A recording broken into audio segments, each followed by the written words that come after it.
La sanctification et l'éducation spirituelle sont une seule et même expérience, comme le montre clairement Hébreux 12, 1, 13. Nous, donc aussi, puisque nous sommes environnés d'une si grande nuée de témoins rejetant tout fardeau et le péché qui nous enveloppe si facilement, courons avec persévérance dans la carrière qui nous est ouverte, regardant à Jésus, le chef et le consommateur de la foi, lui qui, au lieu de la joie qui lui était offerte, a souffert la croix, méprisant l'ignominie, et s'est assis à la droite du trône de Dieu. Considérez donc celui qui a supporté une si grande opposition de la part des pécheurs, afin que vous ne vous laissiez pas abattre en perdant courage. Vous n'avez pas encore résisté jusqu'au sang combattant contre le péché, et vous avez oublié l'exhortation qui vous est adressée comme à des fils. Mon fils, ne méprise pas le châtiment du Seigneur et ne perds pas courage lorsqu'il te reprend, car le Seigneur châtie celui qui aime, et il frappe de ses verges tous ceux qu'il reconnaît pour ses enfants.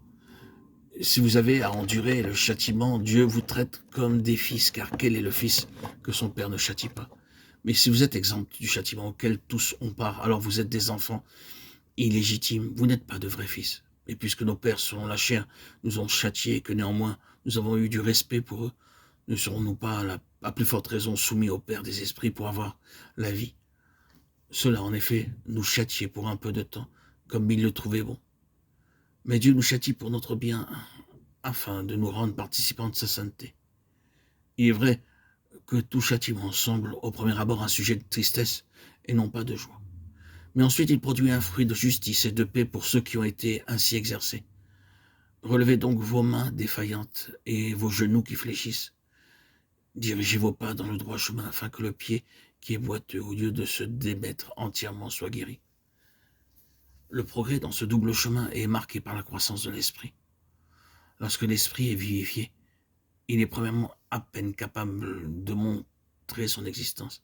Il est loin de pouvoir exercer sa maîtrise sur l'âme et le corps. Le progrès de la sanctification est marqué par une croissance de l'esprit.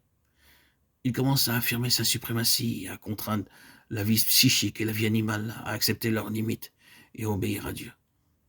Plus la sanctification avance, plus sont marquées l'intelligence, la puissance et la vie spirituelle, jusqu'à ce qu'elle parvienne dans les âges à venir à la révélation des fils de Dieu, conforme à l'image de son Fils. Romains 8, 19 et 29. Cette éducation et cette sanctification sont le résultat de la marche, non selon la chair, mais selon l'esprit.